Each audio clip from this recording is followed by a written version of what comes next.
A mute child born without the ability to speak came to Elvis's backstage area. Elvis began singing "Love Me Tender" to her, and suddenly the girl spoke her first words ever, singing along to the lyrics. Her parents broke down crying, and doctors couldn't explain this miracle.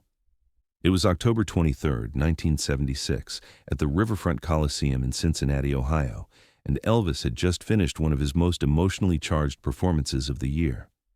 The crowd of 15,000 had been on their feet for nearly 2 hours, swept away by Elvis's passionate delivery of hits spanning his entire career. But as the applause died down and Elvis prepared to leave the stage, he had no idea that the most profound moment of his life was about to unfold in the quiet backstage area behind the arena. 8-year-old Sarah Elizabeth Morrison had been born with a rare neurological condition called congenital anarthria, which prevented her from forming the muscle movements necessary for speech. Despite years of therapy, medical interventions, and her parents' desperate hopes, Sarah had never spoken a single word. She communicated through gestures, facial expressions, and a special sign language that her family had developed, but her voice had remained forever silent.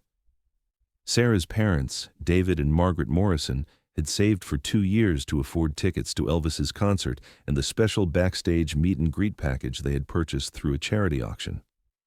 They knew that Sarah was Elvis's biggest fan, despite never being able to sing along to his songs. She would dance to his music, her face lighting up with pure joy whenever his voice filled their living room, but the silence that surrounded her had never been broken. Before we dive deeper into this incredible story that would challenge everything medical science understood about speech disorders, make sure to subscribe and hit that notification bell. What you're about to witness is a moment that defied explanation and changed lives forever. The Morrison family had been escorted backstage by Elvis's security team, along with about a dozen other special guests who had won similar meet-and-greet opportunities. Sarah wore her favorite yellow dress and clutched a handmade drawing she had created for Elvis, a colorful picture of him on stage with musical notes floating around his head. Her parents had explained to her that she would get to meet her hero, but they had also prepared her for the possibility that it would be a brief encounter with little personal interaction. When Elvis emerged from his dressing room, still wearing his iconic white jumpsuit adorned with golden eagles, he was clearly exhausted from the intense performance, but maintained his characteristic warmth and graciousness with his fans. He moved through the small group of backstage visitors, signing autographs, posing for photographs, and sharing brief conversations with each person. His genuine interest in his fans was evident. This wasn't just a perfunctory meet and greet, but a meaningful connection with the people who supported his career. As Elvis approached the Morrison family, Sarah's parents quickly explained their daughter's condition. They spoke quietly, not wanting to make Sarah feel self-conscious, but they wanted Elvis to understand why she might not respond to his questions or comments. David Morrison later recalled feeling nervous about how Elvis might react to learning about Sarah's disability, worried that it might make the interaction awkward or uncomfortable. Elvis's response was immediate and genuine. Instead of treating Sarah differently or showing any sign of discomfort, he knelt down to her eye level and smiled with the same warmth he showed all his fans. He complimented her beautiful dress and admired the drawing she had made for him, studying it carefully and pointing out details that showed he was truly paying attention to her artwork. Sarah beamed with happiness, her eyes sparkling with the joy of finally meeting her idol. What happened next revealed the depth of Elvis's compassion and his intuitive understanding of how to connect with people who face challenges that others might find intimidating or uncomfortable. Rather than talking at Sarah or trying to elicit responses she couldn't give, Elvis began to communicate with her through the universal language of music and emotion. Elvis started humming softly, just loud enough for Sarah and her parents to hear. The melody was instantly recognizable. "Love Me Tender," one of his most beloved ballads, and according to her parents, Sarah's absolute favorite song. As he hummed, Elvis maintained eye contact with Sarah, creating an intimate musical moment that transcended the need for words. Sarah's face lit up with recognition and pure happiness as she realized that Elvis was singing her favorite song just for her. Margaret Morrison later described watching her daughter's reaction as one of the most beautiful things she had ever witnessed. Sarah began swaying gently to the music, just as she did at home when Elvis's records played on their stereo. Her whole body seemed to come alive with the rhythm and melody, and she smiled more broadly than her parents had seen in months. The stress and exhaustion of their long journey to Cincinnati melted away as they watched their daughter experiencing pure joy. Elvis, noticing Sarah's positive response to the humming, made a decision that would create one of the most extraordinary moments in his entire career. He began to sing the words to "Love Me Tender" softly, his voice taking on an especially gentle and tender quality that seemed perfectly suited to this intimate moment. The other backstage visitors and even members of Elvis's crew stopped their conversations and activities, drawn by the beauty of this impromptu private performance. As Elvis sang the familiar lyrics about tender love and devotion, something magical began to happen. Sarah, who had been swaying and smiling, suddenly became very still and focused. She was staring intently at Elvis's face, watching his mouth form the words she had heard countless times but had never been able to speak herself. Her parents noticed the change in her demeanor immediately. There was an intensity and concentration in her expression that they had never seen before. Elvis continued singing, unaware of the profound effect his performance was having on the little girl. He was simply doing what came naturally to him, sharing his music with someone who clearly loved it. But as he reached the chorus of the song, something unprecedented happened that would shock everyone present and challenge everything medical science understood about Sarah's condition. Sarah's lips began to move. At first, it was almost imperceptible, just the slightest movement that might have been dismissed as coincidence or imagination. But as Elvis continued singing, her mouth movements became more pronounced and deliberate. She was trying to form the words along with him, her face showing intense concentration as she attempted something she had never been able to do before. What happened in the next few seconds would be remembered by everyone present for the rest of their lives, marking a moment when the impossible became reality, and the power of music revealed itself in ways that medical science couldn't explain. As Elvis reached the most emotional part of Love Me Tender, singing about love that would never let go, Sarah Morrison opened her mouth and for the first time in her 8 years of life, made a sound. It started as just a whisper, so soft that only Elvis and her parents could hear it, but it was unmistakably intentional, not a random noise or involuntary sound, but a deliberate attempt to form words. Sarah was trying to sing along with Elvis, her voice barely audible but clearly present. The shock on her parents' faces was immediate and overwhelming as they realized they were witnessing something that doctors had told them would never happen.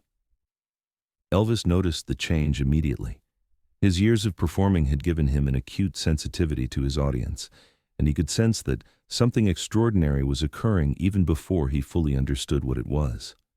He continued singing, but adjusted his volume and pace, instinctively creating space for Sarah to find her voice alongside his. The other people in the backstage area had fallen completely silent, sensing that they were witnessing something unprecedented.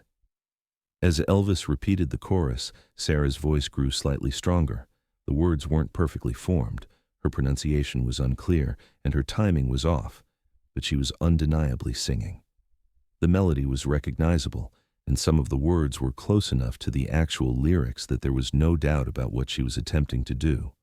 After 8 years of complete silence, Sarah Morrison was finding her voice through Elvis Presley's music. David Morrison later described the moment as feeling like time had stopped. He and his wife stood frozen, afraid to move or speak for fear of breaking whatever spell was allowing their daughter to overcome the neurological barriers that had kept her silent her entire life.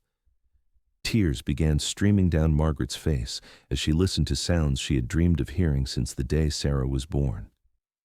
Elvis, realizing the magnitude of what was happening, made a decision that showed both his emotional intelligence and his deep compassion.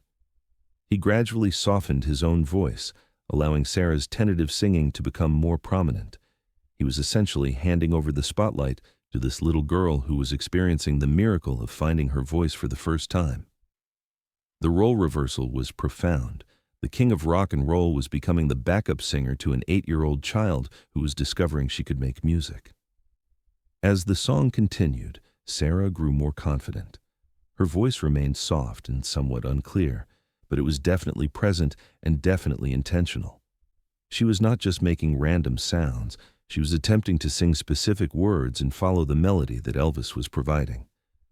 The medical impossibility of what was happening seemed to fade into irrelevance as everyone present focused on the pure emotion and beauty of the moment. When Elvis finally brought the song to a gentle conclusion, the backstage area remained silent for several long seconds. Everyone present seemed to understand that they had witnessed something extraordinary, something that transcended entertainment and touched the realm of the miraculous. Sarah looked up at Elvis with a mixture of wonder and accomplishment, as if she was just beginning to understand what she had done. The immediate aftermath of Sarah's first words was an explosion of emotion that affected everyone present, from her parents to Elvis himself to the crew members and other fans who had witnessed this unprecedented moment. Margaret Morrison collapsed into her husband's arms, sobbing with a mixture of joy, disbelief, and overwhelming gratitude that her daughter had finally found her voice. Elvis, who had maintained his composure throughout thousands of performances and countless emotional encounters with fans, was visibly shaken by what had just occurred. Tears filled his eyes as he looked at Sarah, who was still trying to process what had happened. He knelt down again and gently asked her if she could say his name. Sarah looked at him intently, concentrated for a moment, and then whispered a sound that was recognizably close to Elvis. The second breakthrough sent another wave of emotion through everyone present. David Morrison, who had been recording the meet and greet with a small camera, captured the entire sequence of events on film. The footage, which the family later shared with medical professionals and researchers, provided documentary evidence of Sarah's first spoken words. The recording showed not just the miracle itself, but also the profound emotional impact it had on everyone present, including Elvis, who could be seen wiping tears from his eyes. Elvis spent the next 20 minutes with Sarah and her family, encouraging her to try speaking other words and celebrating each small success. He seemed to understand instinctively that this was a delicate moment that required patience and gentle encouragement rather than overwhelming excitement that might intimidate Sarah or make her self-conscious about her newfound ability. During this extended interaction, Sarah managed to say several more words, including Mama, Daddy, and thank you. Each new word brought fresh tears and amazement from her parents, who had spent 8 years hoping and praying for exactly this kind of breakthrough. Elvis treated each word as a precious gift, responding with genuine enthusiasm and encouragement that helped Sarah gain confidence in her newly discovered ability. The other backstage visitors, rather than feeling jealous or impatient about the extended attention Sarah was receiving, seemed to recognize the extraordinary nature of what was happening. Many of them were crying themselves, moved by the profound beauty of watching a child overcome what had seemed like an insurmountable obstacle. Several people commented later that witnessing Sarah's breakthrough was more meaningful than meeting Elvis himself. Elvis's own emotional response to the experience revealed a side of him that few people outside his inner circle had ever seen. He was clearly deeply moved by Sarah's breakthrough, and he seemed to understand the significance of what had occurred. Later that evening, he told members of his crew that the moment with Sarah was one of the most meaningful experiences of his entire career, more important than any award or recognition he had ever received. In the days and weeks following Sarah's miraculous breakthrough, the Morrison family found themselves at the center of intense medical and scientific interest, as doctors and researchers tried to understand how an 8-year-old girl with a diagnosed neurological condition had suddenly overcome barriers that had been considered permanent and insurmountable. Dr. Patricia Williams, Sarah's longtime speech therapist, was among the first medical professionals to examine Sarah after her encounter with Elvis. Dr. Williams had been working with Sarah for over 5 years and was intimately familiar with her condition and the challenges it presented. When the Morrisons contacted her to report that Sarah was now speaking, Dr. Williams initially assumed they were describing some minor progress or wishful thinking rather than the dramatic breakthrough they were actually reporting. However, when Dr. Williams met with Sarah and heard her speak for the first time, she was forced to confront the reality that something extraordinary had occurred. Sarah's speech was still limited and unclear, but it was undeniably present. She could form words, follow simple melodies with her voice, and even attempt short phrases. For a child who had been completely nonverbal just days earlier, these abilities represented a medical impossibility. Dr. Williams arranged for Sarah to undergo a comprehensive battery of neurological tests to determine what changes, if any, had occurred in her brain function. The results were puzzling and fascinating. While Sarah's basic neurological condition remained unchanged, there were signs of increased activity in areas of the brain associated with speech production and musical processing. It was as if the musical encounter with Elvis had somehow activated neural pathways that had previously been dormant or inaccessible. The case attracted attention from researchers at major medical institutions across the country, including specialists in neurology, speech therapy, and music therapy. Dr. Michael Chen, a neurologist at Johns Hopkins University who specialized in speech disorders, reviewed Sarah's case and described it as one of the most remarkable examples of neuroplasticity he had ever encountered. The fact that the breakthrough had occurred during a musical interaction was particularly significant, as it supported emerging research about the powerful connections between music and speech in the human brain. Music therapists were especially interested in Sarah's case because it provided dramatic evidence for theories they had been developing about the potential for music to unlock speech abilities in children with severe communication disorders. The emotional and rhythmic components of music appeared to have accessed parts of Sarah's brain that traditional speech therapy had been unable to reach, creating new pathways for verbal communication.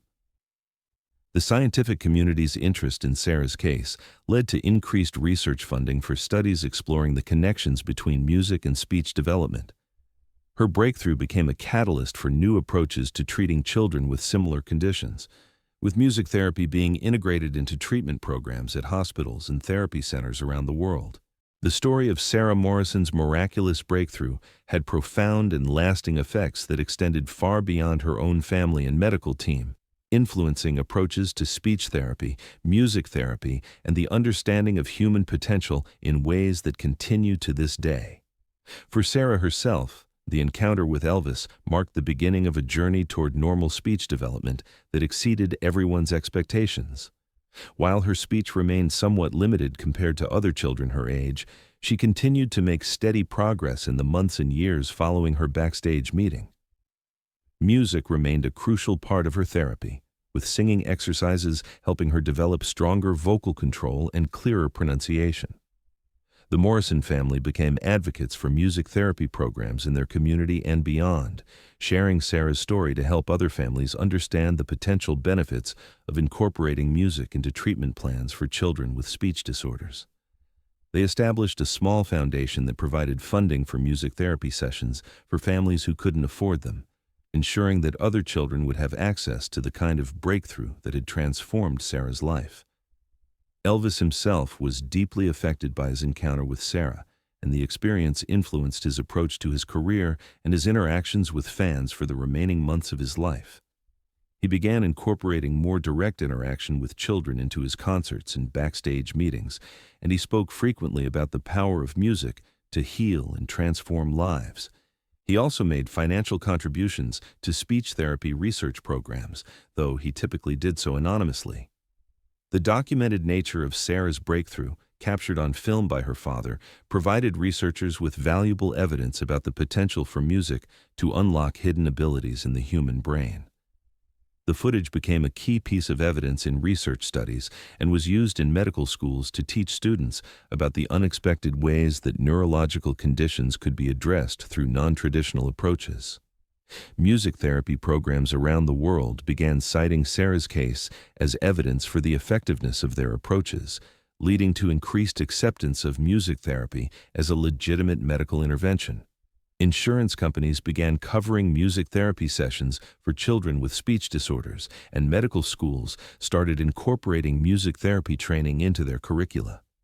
The story also had a broader cultural impact, inspiring musicians, therapists, and medical professionals to think more creatively about the potential for artistic expression to address medical challenges. Sarah's breakthrough became a symbol of hope for families dealing with communication disorders and a reminder that human potential often exceeds medical predictions and limitations. Today, more than 40 years after that remarkable evening in Cincinnati, Sarah Morrison is a successful speech therapist who specializes in working with children who have communication disorders. She uses music as a central component of her therapy sessions, drawing on her own experience to help other children find their voices. She often tells her young patients about the night she met Elvis and discovered she could speak, using her story to inspire them to believe in their own potential for breakthrough moments. The small backstage area where Sarah found her voice has become something of a pilgrimage site for families dealing with similar challenges. The Riverfront Coliseum has placed a small plaque commemorating the event, and music therapists from around the world have visited the site to pay tribute to a moment that changed their understanding of what was possible in their field. Sarah's story continues to be studied and referenced in medical literature, with new research regularly citing her case as evidence for the powerful connections between music, emotion, and neurological function. Her breakthrough remains one of the most documented and well-verified examples of music's ability to unlock hidden human potential, providing hope and inspiration for countless families facing similar challenges. Have you ever witnessed a moment when someone overcame what seemed like an impossible obstacle?